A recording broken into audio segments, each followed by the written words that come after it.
Right now, let's talk some dogs. Dukes and Bell on the sidelines with the dogs. All right, Mike. We've had this conversation, but 75% of the people who responded to an online poll about Georgia, Florida, said they would prefer Georgia, Florida to be a home and home moving forward. So we know the money that's involved and the economic impact that it creates for Jacksonville. We know the history. We know Kirby's talked about that history and what it means to both schools. He played safety, obviously, was an all-SEC safety at Georgia, played in this rivalry. So, listen, I think for some of these guys who were a part of it in Jacksonville, Mike, it's those memories and the things that they've been a part of in those special games.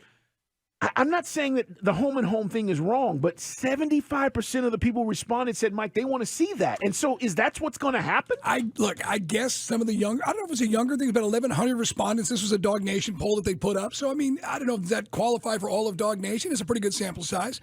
So maybe there's a disconnect with some of the younger guys. Maybe something, I don't know. I've always, now again, not having gone to Georgia, but having multiple friends that went to UGA and been down there. I've probably been to a dozen of these games in my lifetime here. I love the vibe down there. I love the cocktail party. Now, here's the thing. It was never a lot of fun when Steve Spurrier and Urban Meyer were beating your brains in. Yeah. Now that Georgia's got the juice, I say rock and roll. But Kirby does want the recruiting. Look, they've spent all that money at Sanford Stadium, $65 million. Like, you've seen all the capital improvements they've made to get guys and recruits and their families in Georgia for these big games. The last time that the Florida Gators came to Athens, Spurrier put 52 on them. Now, they put 52 and 50. They had to go home and home as they refurbished the Gator Bowl, which then became Alltel Stadium, which is where we're at today. They definitely, Carl, have got to do some refurbishing. Anybody who's been in the cocktail party knows choke points in that stadium are miserable, especially in the outside the 20s and near the end zones. So they're going to put some work in there. But is this going to kill the cocktail party? I think it's very possible. And Kirby says, by the way, listen, you talk about what they've done with Sanford Stadium. And how they bring in recruits. Guys, Georgia, this, for those who don't know, by the way, okay, for these home games, right, you're bringing in recruiting visits. When you have these neutral site games, you're not allowed to do that, okay? So imagine Georgia, Florida being at Sanford Stadium, and you're bringing in the top recruits in the country on that particular weekend, which is one of the biggest weekends of the year as far as college football. And for Florida as well. I'm not going to discount that. You know, it goes both ways and down there in Gainesville. But I just think Kirby, Mike, says the environment UGA fans create is something special. And you lose that in that neutral site. I know it's supposed to be 50-50 and half the stadium's red. All they can do is leave tickets for recruits at the cocktail party. They can't do the whole. But you can't show and show out. Like, correct. Here's our facilities. Here's where we eat. Here's where your locker is going to be. It's a different deal for Here's the kids to show up. that are better than Alabama's. It's so much so other schools from around the other parts of the country have come to look at what Georgia's doing. You guys have seen it, Georgia fans that are boosters. Your money has been well spent. Yeah. They can want for nothing right now out there in Athens. So I'm with you, brother. I love the pageantry of it. I love the vibe of the 50-50. I've been to some really big ones and some great ones, and I've seen some ugly ones down there too. I've been to some games, Carl. We've almost been in Savannah by the third quarter. It's been so bad. But I just think it's part of the pageantry of, for instance, you were a big part of the Cotton Bowl. Yes. The Red River rivalry played in the Cotton Bowl between Texas and Oklahoma. It's huge. Listen. What would they feel about that one going back to Norman and Austin? Hate it. Mike, they renovated the Cotton Bowl so it could stay at its home. And the reason is because, it's based around the Texas State Fair and all of that stuff. But the fact is, like, you have these legendary – this is the thing about college football. As it continues to change, and we're seeing conferences change and teams add – you're talking about Texas and Oklahoma coming to the SEC, which nobody ever thought. You go back 20, 15 years ago, hey, Texas and Oklahoma are going to be in the SEC one day. Yeah, right, whatever. Right. You would have bet that. But as all of this changes, you can't change these rivalries that make college football special. And if it makes it special because it's been in Jacksonville for all these years, then let it stay. And I know from a coaching standpoint, a lot of these coaches, including Kirby, again, I want to have this game at home every once in a while. And this is the part that bugs me, Mike. Why not every once in a while do that? Why couldn't you do that once every 7 years? Yeah, because, again, guys, in the old days, like a couple of years ago, you and I suggested, why don't you play every 5 years at Mercedes-Benz? That doesn't help Kirby. Kirby, to your point, wants to show off all the bells and whistles at Sanford Stadium and the Butts-Mehre facility as part of a recruiting trip. So, all right, look, Kirby definitely wants – you can – look, if he's not saying it publicly 100%, I think the message is clear. The athletic department wants to maybe revisit this. Georgia fans, if that Dog Nation poll is accurate, okay, I mean, I guess some people just don't feel as warm and fuzzy about the tradition of it as others do. And I guess some people, the argument was always, well, it's easier for Florida. I get that, it's closer.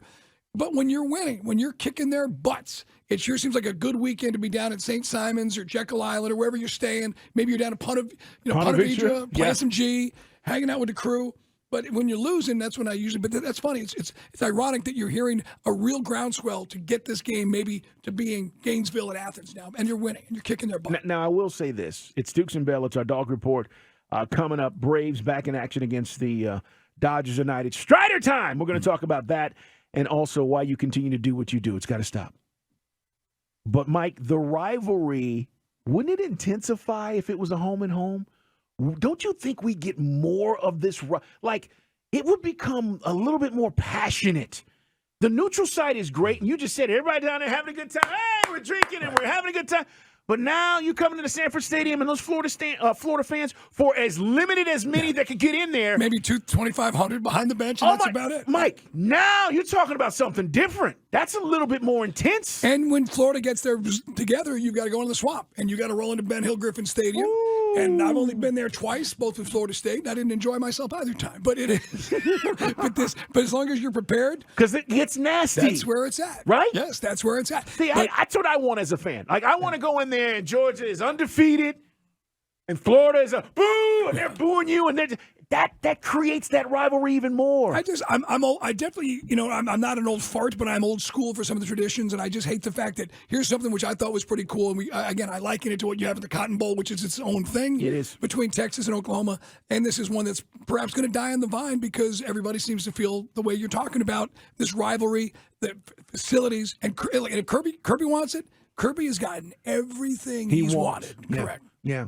Now, obviously, the Florida coach doesn't have as much tenure, right? Yeah, Napier's just checking He's just getting there. But if he starts to win, Mike, he will have more say as to what happens with this moving forward. And it's funny because don't you think every time we bring up this conversation, and guys, again, this is based off of just a poll that was out there and Georgia and Florida fans saying, yeah, we want the home and home thing. But every time we have this conversation, it's almost like they point the finger at each other, don't they? It's like Florida goes, well, we're fine. What do they want? And then Georgia goes, we do whatever we want. What do they want? But again, last time they played in Athens, they did the games. Well, remember we have who's the receiver? Danny Werfel used to throw to him. We have this talk radio down in Ocala in Gainesville. The wide receiver for the Gators. Yeah, but it was Doring. Doring went for like 150 yards receiving against the Dogs. It's different now because you feel like you've got the high ground. And I don't know as much about Napier as I knew about Dan Mullen when he got the job, but Napier seems like he's going and got things going in the right direction. It seems that way. But, if it gets to the point where, like, if you look at the old Coach Dooley resume, he dominated Florida. He did. I mean, it was so one-sided. And now perhaps Kirby, he's won 5 of the last 6. He'll get one of those Spurrier-type runs. So then it's all – then okay, then you don't feel so bad about going to Ben Hill Griffin Stadium every other year. Now, let's talk about the Iron Bowl while we're talking about this, right? Every year you got to go we got to go there or you got to come here. And it used to be at Legion Field. Correct. And for years and years, but with all due respect to Legion Field, that facility in that neighborhood. It was crap. Exactly. People moved it now to a home and home. But I love the home and home. I love the Iron Bowl and looking forward to that, that November date where you got to kick go, 6 at Jordan Hare. Yeah, you got to go to Auburn, right? I think there's something to that. And speaking of rivalries, think about all the coaches that have come through Auburn now. Saban's just, if you don't beat him, right, you're going to get got because you got to beat him at some point, right? And so, it's like what you're talking about with LSU. That rivalry with Alabama, Brian Kelly, if he starts to win that rivalry, Mike, fans are going to start to look different about how they feel as good as Saban has been. You got to win these rivalry games, and Alabama's been so good at it. I'm just pointing out that's how you keep your job. You want to keep your job. You can talk about all the college football playoff stuff all you want, Mike. If you're winning these rivalry games, look at Michigan, Ohio State, just go around the country. That's how you do it. At the end of the day, Kirby wants it. Fans want Kirby to be happy. So that's, I think, why you got 76.7 of the respondents in that Dog Nation poll saying, yes, let's go home and home. Hey, by the way, while we're on the subject of Dog Nation, want to give a shout-out to Connor Riley, K. Connor Riley on Twitter. Get better, man. We were just texting back and forth. He was in a brutal car accident. He actually physically got out pretty okay. I got sideswiped on 85. Was part of his car was under an 18-wheeler. That's got to be pretty traumatic. So hopefully get back. We're going to give him a break this week for Connor Riley to get his head right. But everybody's looking forward to talking to you soon, brother. That can be a very obviously stressful experience. Yeah, Mike, he sent some pictures, and Mike was showing me the pictures. And you guys know Connor's been a part of our show for a good part of 5 years now, I guess. The point is, it can happen anywhere, so be careful as much as you possibly can.